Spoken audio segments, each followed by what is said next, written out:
বাজে ইশারা করলো। আরে ছাড়, বাদ দে না, চল তুই।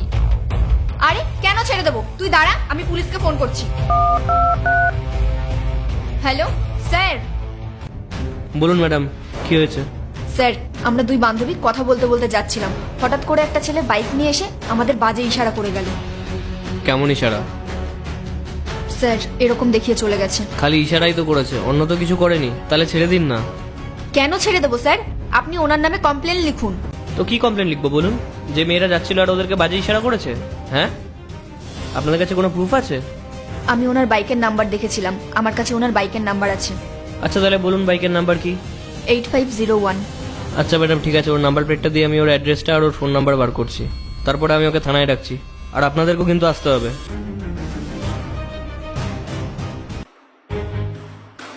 স্যার আমাকে ডেকেছেন?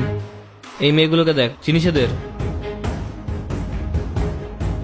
না তো স্যার। আচ্ছা, তার মানে এরা মিথ্যে কথা বলছিস, তুই এদেরকে বাজে ইশারা করেছিস? না না স্যার, ওনাদের আমি বাজে ইশারা কেন করব? আর ওনাদের তো আমি চিনিও না। এই মিথ্যা কথা কম বল, বি ব্লকের গোল পার্কের সামনে তুই আমাদের মিডল ফিঙ্গার দেখিয়ে চলে গেছিলিস।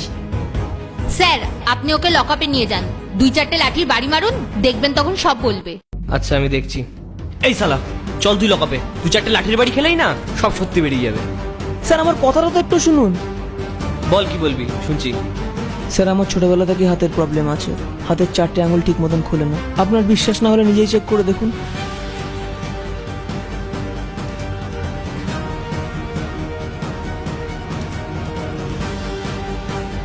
স্যার আমার বাইকের ইন্ডিকেটর নষ্ট হয়ে গেছিল, আমি লেফট সাইডে যাওয়ার জন্য ওনাদেরকে বাহাত দেখিয়েছিলাম, কিন্তু ওনারা সেটা ভুল ভেবেছেন। ওনারা ভেবেছেন ওনাদের আমি খারাপ ইশারা করেছি। ওনারা ভুল বুঝেছেন স্যার, আপনারা একটু বুঝুন, আপনাদের আমি খারাপ ইশারা করিনি। দেখুন ম্যাডাম, আপনারা নিজেরাই দেখে নিন। স্যার আমার মনে হয় ও ধরা পড়ে যাওয়ার জন্য মিথ্যে কথা বলছে, আপনি ওর হাতটা ভালো করে পরীক্ষা করান। এক কাজ করি ম্যাডাম, আমি ওনাকে হসপিটালে নিয়ে যাচ্ছি, তারপর ডক্টরকে দিয়ে চেক আপ করিয়ে আবার আপনাদের কাছে নিয়ে আসবো। আরে বলছে ওর আঙুলে প্রবলেম আছে, দেখাচ্ছেও আপনাদেরকে। ও তো আর এখানে অ্যাক্টিং করছে না। আমি না এবার ওর থেকে কমপ্লেন লিখে নিচ্ছি আপনাদের নামে, ওকে বিরক্ত করার জন্য। আরে ছেড়ে দিন স্যার, এমন তো ভুল বোঝাবুঝি হতেই থাকে, আর এমনিতেও ওনাদের তেমন কোনো দোষ নেই। দেখলেন আপনারা, এত ছোটখাটো ব্যাপারকে নিয়ে এত বড় তামাশা করার আগে না একবার ভেবে দেখা উচিত ছিল। সরি স্যার, আমরা বুঝতে পারিনি। স্যার আপনি তো আমাকে এখানে বেকার বেকার ডাকলেন, আমার মা হসপিটালে ভর্তি ছিল। আরে কি করবো বল, তখন থেকে ওখানে বলেই যাচ্ছিল কমপ্লেন লিখুন কমপ্লেন লিখুন। আর ভালোই হয়েছে, তোকে দেখুন তো ওরা এটা বুঝলো যে দোষটা ওদেরই। আর মেয়েরা যখন বলেছে তখন তো এটা আমাদের করতেই হবে, আমরাও তো নিরুপায়।